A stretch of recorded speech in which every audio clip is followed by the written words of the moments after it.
And I think it's important to remember that we are all part of the land.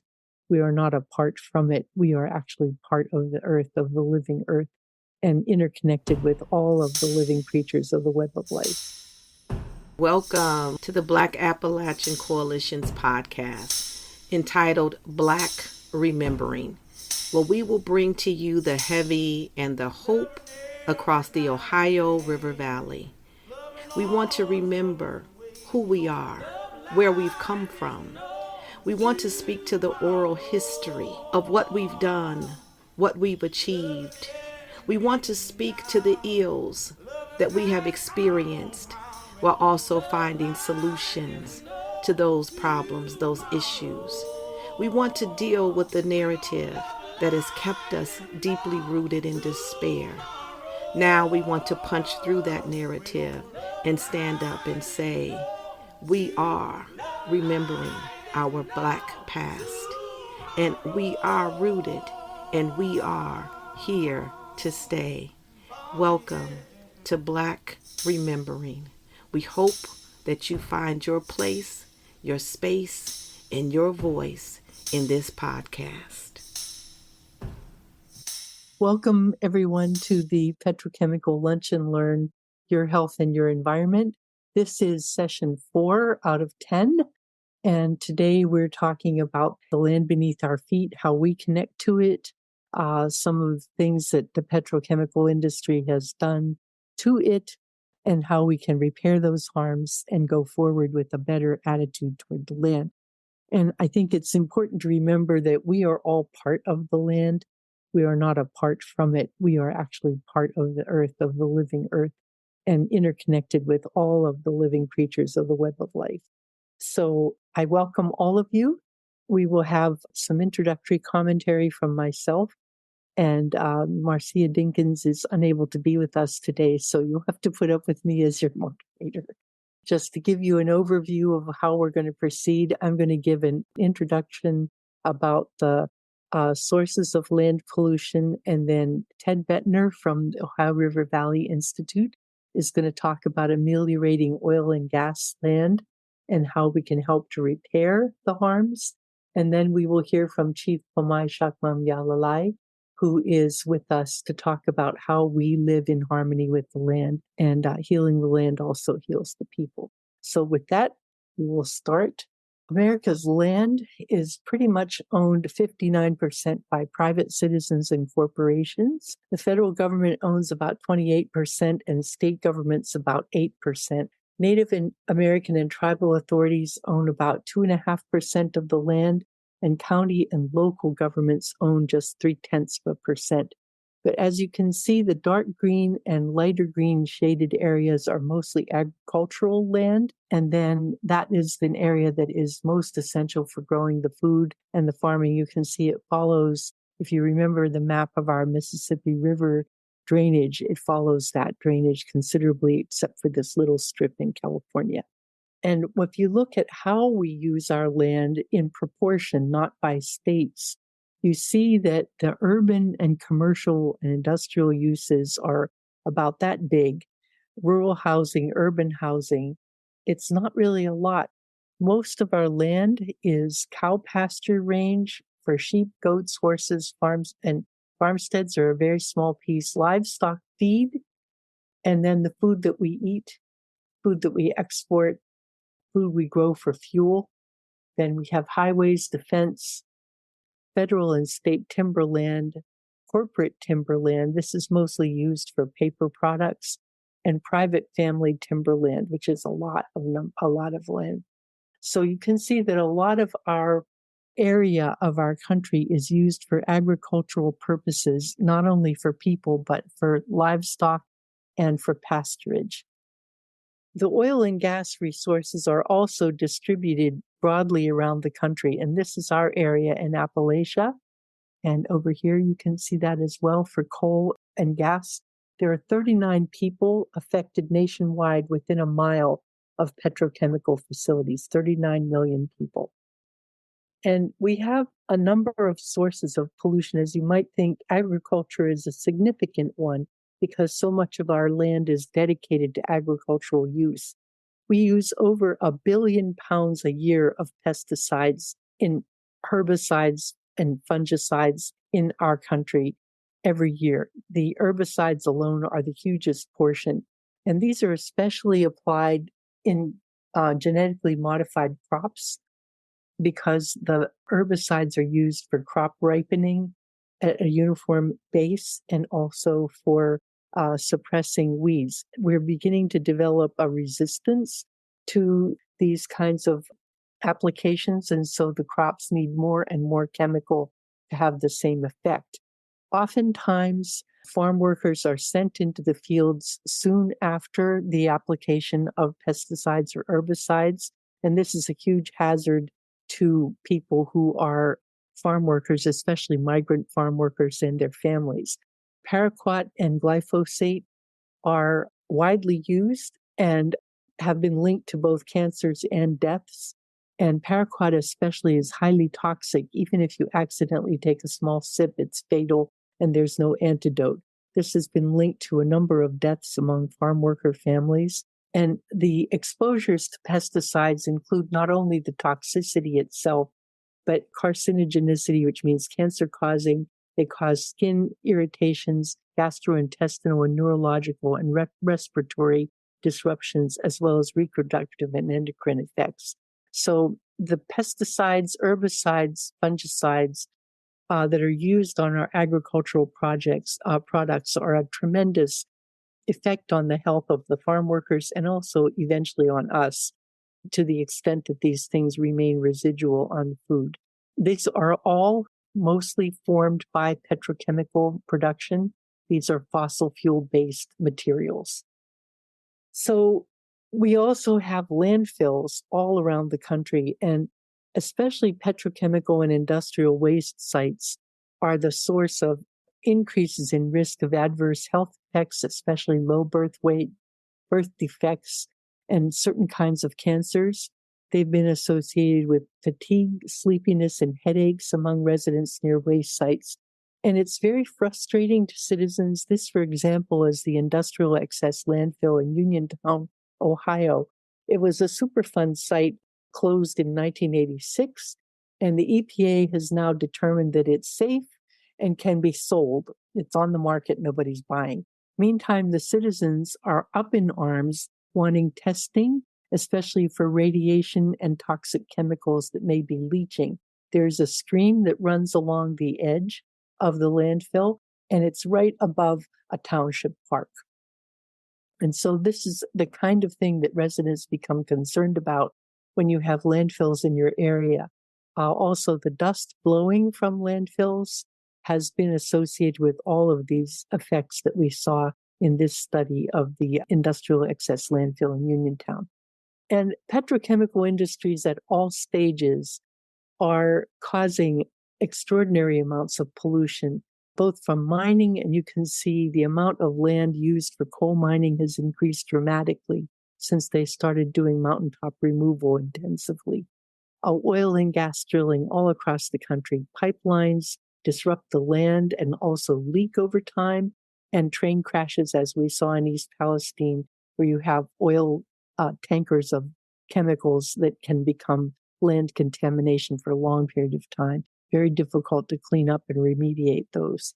And refineries such as the Shell cracker plant shown here. The most harmful pollutants that come from these operations include benzene, ethylene oxide, formaldehyde, chloroprene, PFAS, vinyl chloride, and tetrachloroethylene. They have been associated with higher rates of a whole range of cancers that you can read here, as well as adverse birth outcomes and respiratory illnesses and chronic kidney disease. These have been most acute in people who live within 10 miles. You have the greatest risk of having these kinds of complications if you live within 10 miles of these facilities. And another one that has become very controversial in the last few years in Pennsylvania is the use of fracking waste as a dust suppressant on roads. There are 580,000 gallons of drilling wastewater were spread in 84 municipalities in 13 counties in Pennsylvania in 2021 alone. This practice is used by the industry to get rid of wastes that come from drilling that cannot be put in landfills and certainly can't be discharged into the rivers. So they've determined that this is a good thing to use for dust suppression and even snow and ice suppression in the wintertime. And it has been found to contain salts, metals, radioactive elements at levels higher than what is considered healthy for people and the environment. The most common things of concern are radium-226 and radium-228, for which the Nuclear Regulatory Commission requires that industrial discharges be below 60 for each. And they have found radium levels above 3,500 and one more than 8,500. Dr. John Stoltz, who has been studying this issue at the Center for Research and Environmental Research and Education at Duquesne, has said that breathing in this stuff and ingesting it from the dust are the worst types of exposure because you're irradiating your tissues from the inside out. So this is something that has become a great concern. There's legislation passed through the House in Pennsylvania so far that has allowed this to continue, even though it had been stopped for a while. So this is an issue of great concern right now. We really have a situation where our health harms from land pollution, the risk is determined by the amount of the exposure and the nature of the hazard. Most of our environmental regulations are written to control the amount of an exposure, regardless of the level of hazard. So if it's very hazardous, they allow a smaller amount of exposure. But the United Nations Sustainable Development Goal number 3 says that by 2030, substantially reduce the number of deaths and illnesses from hazardous chemicals in air, water, and soil pollution and contamination. Soil contaminants can reach us from the soil itself, from dust, air, water, or food that becomes contaminated. And these contaminations can occur separately or simultaneously. And the difficulty that we have is that metrics for making accountability for this kind of pollution is extremely difficult to obtain. We are not exposed to single chemicals at a time, but rather combinations of chemicals, especially when they get absorbed into the soil. They can become interactive with each other and with the ground itself. There are 566.7 million tons of toxic materials produced by the petrochemical industry, and this is expected to increase year on year from now until 2030. Ethylene, propylene, butadiene, benzene, xylene, toluene, methanol, all are toxic or carcinogenic. These are things that the petrochemical industry produces in great volume, and they really don't take much concern about the disposal or the deposition of it. And especially if there are accidental spills or accidental contamination onto the land, it's very, very difficult to retrieve, recover, or actually remediate those kinds of spills. So this is an issue that we need to be much more vigilant about and put much more restrictions on how these things are created and used. So the rights of the living earth and the indigenous peoples were called onto the international stage by the People's Climate Conference of Cochabamba in Bolivia in April of 2010. This was the conference that was most instrumental in bringing the 1.5 degrees limit above pre-industrial levels of climate change gases to the 2015 climate conference in Kyoto. And their manifesto that they presented at that time started, "We the peoples and nations of earth, we are all part of Mother Earth, an indivisible living community of interrelated and interdependent beings with a common destiny. And that destiny is for us to live in harmony with nature and not be suppressing, damaging, and destroying it as part of our daily activities." So I would encourage you to take heart in that we have experienced a tremendous amount of environmental damage to the land, but we're beginning to make a much more serious effort to remediate that damage, and we can begin to culture a tradition of care for the land that is much more healthy. So now you're going to hear from Ted Boettner from the Ohio River Valley Institute, who will talk about repairing the damage from abandoned oil and gas wells. And then you'll hear from Chief Pomaj-Chakmam-Yajalaji about preserving and caring for the land. When we heal the land, we heal the people as well. So I will turn this over now to Ted. I thank you for your attention. Good afternoon, everybody. Thanks for giving me the opportunity to be here. It's a real pleasure.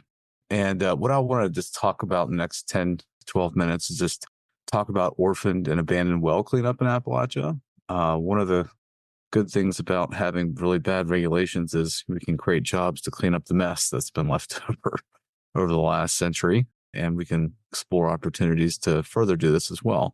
Some of the things that Patty talked about, some of the volatile organic compounds like benzene and things that come out of oil and gas wells are very hazardous, and they pose significant health, safety, and environmental problems by contaminating water supplies. Orphaned oil and gas wells also leak methane, which is a very powerful greenhouse gas, as people know, that contributes to climate change. They can also lower property values and in some cases cause explosions in places. And they can be particularly problematic when they are near population centers or in schools or in someone's backyard at their house. So there are significant problems with them. Altogether, the abandoned wells that have been estimated in this country are at 2.2 million. So just to give you an idea, most of these wells do not currently have an operator. Most of them were drilled in the early 20th century or late 19th century. But we are creating orphan wells as we speak. When oil and gas companies go out of business, many times they leave all those wells to you and I to clean up. The EPA estimates that they're emitting about 294,000 metric tons of methane.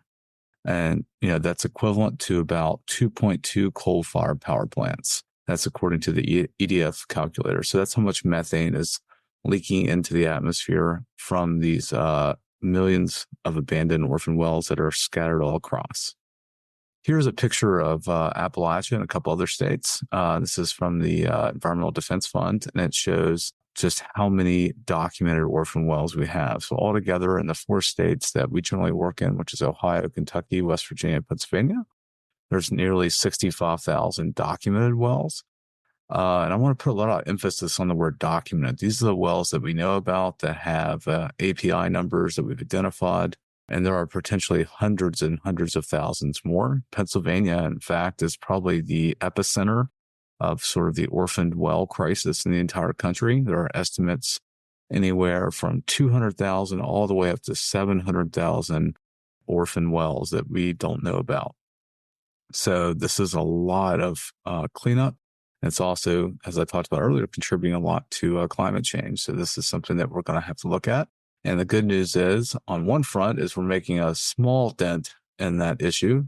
As part of the Infrastructure Investment Jobs Act, there was about $4.7 billion included in that bill to address and clean up orphan wells in our states. So far, we've been able to address some of those. And so if you could look on that chart right there, you can sort of get an estimate of how much money each state could receive from this federal grant program to clean up orphan wells. And this is just the state grants. There's also a program for money on federal land and tribal land as well. So this is just looking at the grants that are going to in Pennsylvania, it would be the Department of Environmental Protection, or in Ohio, it would be the Division of Natural Resources. And in Kentucky, it would be the Office of Oil and Gas. And in West Virginia, it would be the West Virginia DEP, is where these grant programs are coming through. Each of these 4 states have received about $25 million each. And they just sent in applications to receive phase 1 formula grants. You can see right there, Kentucky they just received last week $25 million, and West Virginia received $29 million, I believe, a couple of days ago. And that's just the phase 1. These grants are spread out basically over 8 to 10 years from the beginning.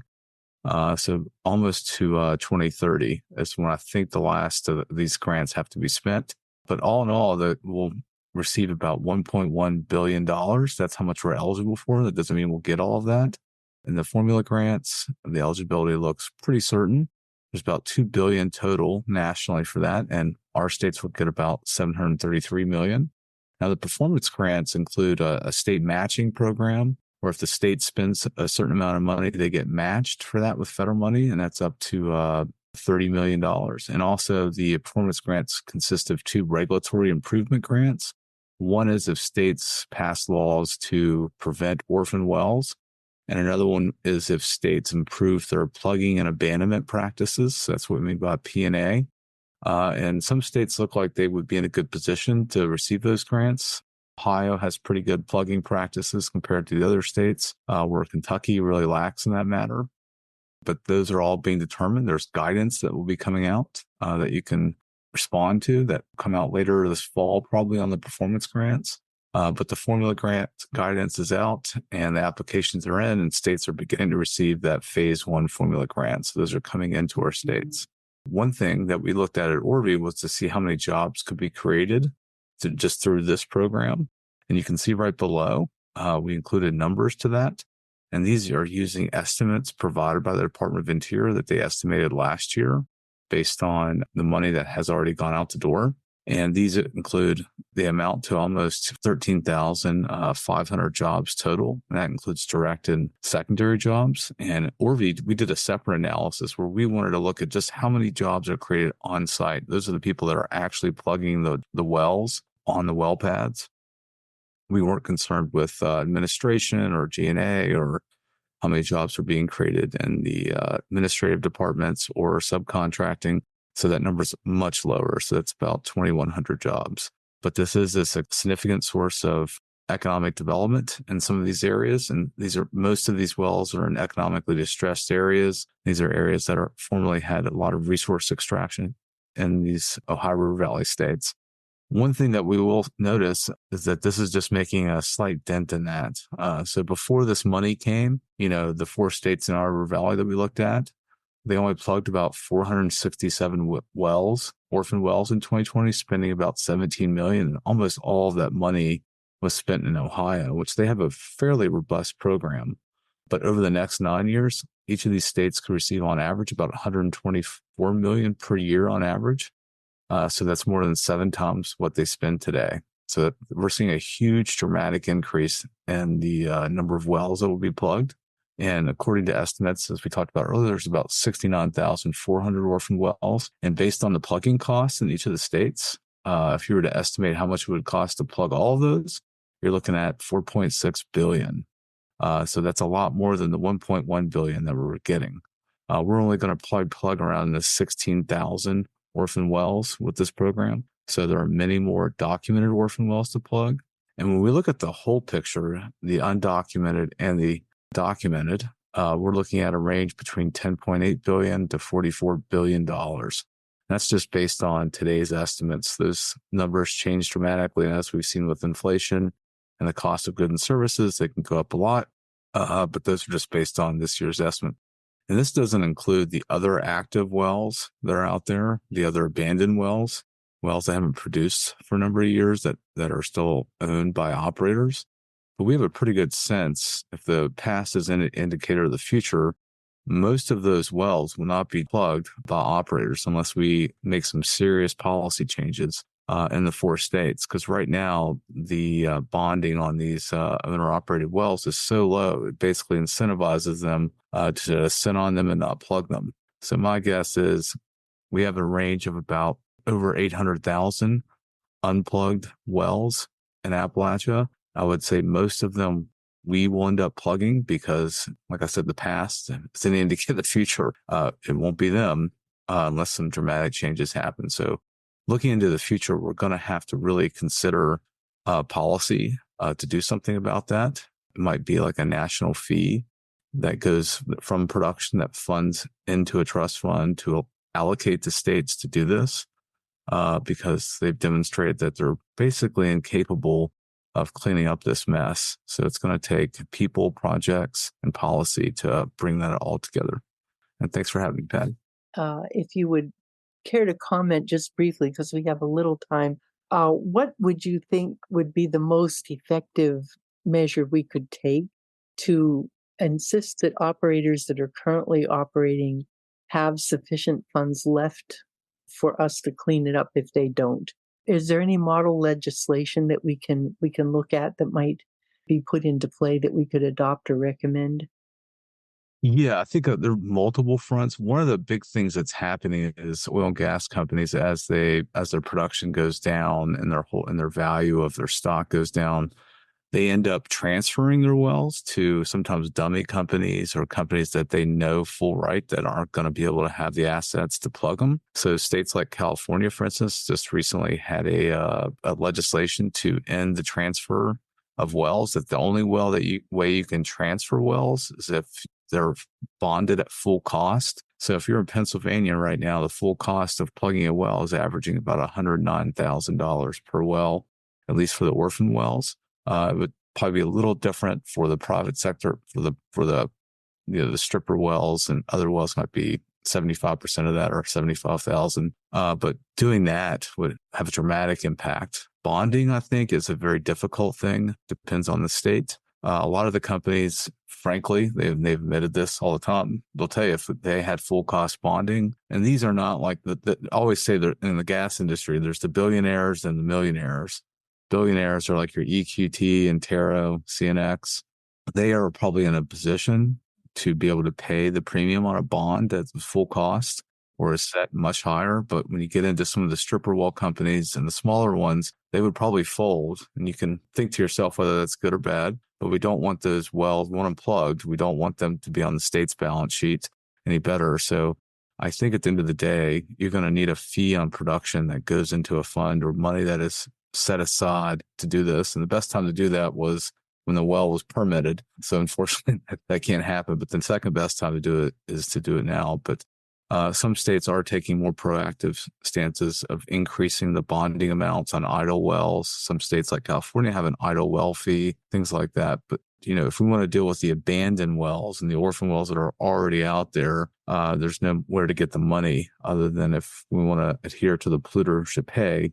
And then I think a fee on production would seem like the only way. Thank you very much, Ted. Now we will turn the microphone over to Chief Pomaj-Chakmam-Yajalaji.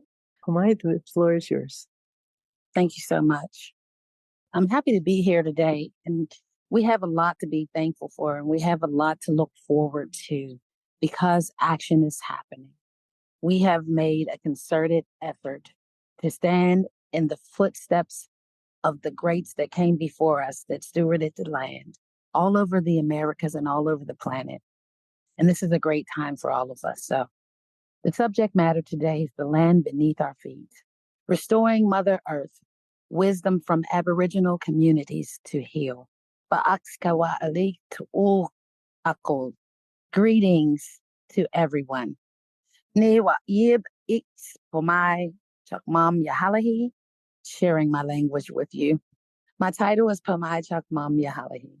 Aboriginal American indigenous peoples here and around the planet have a special relationship with our Mother Earth and nature. We know that cultivating a respectful relationship with the land and the sacred natural elements based on reciprocity is fundamental to maintaining the connection to the origins of life. And that's what we're talking about today. We're talking about restoring, putting back what was once, making what was once again to stand as it was before, so that we all can enjoy the planet as it was intended to be and stay connected with it. A model in indigenous cultures, and especially ours here in the Americas, is that we are nature. Central to our knowledge centers on the systems of ideas that there is life in every organism surrounding our being, and each object has a place within the universe, and it is not to be disturbed. We identify with nature as a part of ourselves, as the flora and fauna. We are intertwined to become one with nature. This declares that our real nature is divine, pure, perfect, eternally liberated. All too many humans have the veil that covers their real nature, the real nature of the world around them. And the Maya sees that this is fundamentally inscrutable. Thus, we don't know how or when it began. What we do know is that, like any form of ignorance, for many humans, the Maya sees that their ignorance ceases to exist at the dawn of knowledge, the knowledge of their own divine nature. And so it is incumbent upon us to continue to do this work, to shine a light on what is wrong, so that the people who have been engaging in it can see what is right. It is for us to teach them. Maya can be compared to clouds, which cover the sun. The sun remains in the sky, but a dense cloud prevents us from seeing it. When the cloud disperses, we become aware that the sun has been there all the time. And unfortunately, for many, their clouds, the Maya, appears as egotism, selfishness, hatred, greed, lust, anger, ambition, colonization, commercialism, commerce, those things.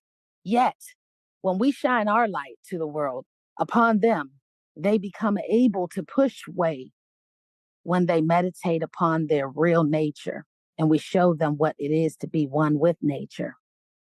And then when they engage in unselfish actions, therefore change can happen. A Maya metaphor is the mental purification drives away the clouds of Maya and allows a divine nature to shine forth. That is the work that we are all doing here in this space. Again, the Maya civilization is one of the oldest civilizations, and we call it the Inca, the She people, the Olmec, and many other names, right? And of Abla Yala, having made significant contributions to the world in mathematics, science, astronomy, medicine, architecture, agriculture, and other fields of study. It is a process that allows us to experience life, to be a part of the whole. Our connection to the world and the cosmos are the basis of our actions, of our thoughts and our sentiments in life and of life. These expressions of science and spirituality can be found in our astronomy, our mathematics, architecture, agricultural systems, medicines, and understandings of the cycle of time, the life of nature and humans, and the relationship between the movements of the stars, the sun, and the moon, and the original beings. Kawak represents the various stages of life: bloodline, lineage, communities, nations, balance, caring, protective of, and defending our people and Mother Earth. Oyaner is what I am and what many of our women are in this walk, which means that we are the good path makers. And we have a duty to all life, beginning with Mama Earth, for she is living and breathing. Good path makers create justice and dignity with and for all of our peoples. Ish is the jaguar or tiger, is the fundamental energy that represents the Maya, protector, the Mother Earth, and the protective spirit of the hills and the plains, the mountains. In this is the center of our work, to defend Mother Earth. The rights of the woman, nature, and all is sacred, grounded in matriarchal culture. And the colors of the She people, which precede the Olmec and Inca, Maya, Toltec, and Yawaya, and all the other various indigenous names that of peoples that we don't remember anymore because of atrocities. These colors represent the four directions. Red is for the east, black is for the west, white is for the north, and yellow is for the south. And the center, the teal green, blue green, for the center of the earth and the universe. The blue above and the sepia is the rain and the sky. And this tree is representative in Ish culture and Maya culture, Inca culture, is the tree of life. And at the center, it represents the waterfalls on the level of the earth. The rivers and the blood of Mother Earth are her natural resources that have been stripped and continuing to be raped on this planet. And we're removing those things as we speak. And the four colors of the corn represents the 4 points of America's ancestral nations and the diversity of all people on the earth. And the white bone represents the ancestors, that they are grounding us and always with us. We are a cosmic tree, which roots can touch the sky. The creation of the universe is what the tree of life represents. We are a symbol of geometry. For the Maya, many civilizations and are sacred. A sacred door between the skies above ones and the existences above, the realms above us that people refer to as heaven and the earth and the underworld or the inner core of the planet that we stand on. We are a part of the whole and we are a divinity. Our leaves point to the way to the sun and to the four directions. We cut the celestial spear in 2 points. We are Ya'ashka, the sacred, Saiba, the tree where the sun will always rise again. And I want to leave everyone with some final encouraging takeaways that we are reflecting on the work that we do. And we're reflecting on the things that have been done in the past and how we do things differently today. Let's reflect on our own experiences. Let's explore different techniques to influence those that are under the veil. Let's set personal goals and be patient with ourselves. Iterate and adapt. Change is here. Il ukaam, il ukaam, il ukaam. See it received. I yield. Dios po otik, thank you. Mama Ishil, I will say everyone and thank you that law is land, air, and water. And this Mama Ishil is a symbolic representation of the earth, water, fertility, the children, the women, the land. Thank you. Thank you so much, Pomaj. As usual, you leave me breathless. I appreciate your work so much in bringing all of this together and back to grounding, where we are really part of the natural world. And the more we can preserve the natural world, the better off all of us will be. So do we have any questions that we would like to bring forward at this point? If you could raise your hand and we'll see if we can reply. Yes, Ed. Ed Wren has a hand up. How would we get voters who are harmed by this problem to get pissed off enough to vote for politicians who would actually do more about these problems? That's for Ted, I guess. Yeah, that's a really good question there, Ed. Yeah, I don't have the faintest idea. I mean, I think pointing out, the problems with them, voters' priorities, it's hard to get them to see this as probably like one of the larger priorities for them. But I think to me, like the most salient point is that this is something that we're all going to have to pay for if it's not paid for by the people that are producing the oil and gas today. And this is billions and billions of dollars of liability. And it's billions of dollars of cost that's going to be thrown on our backs because we are not making the decisions today to ensure that doesn't happen. I don't know if that would help at all, but I'm going to suggest the power of stories, just people that are directly affected and getting that word out and empathy for people like that. I don't know. Just a thought. Yeah, that sounds like a good one too. Yeah, I'm lost too on it.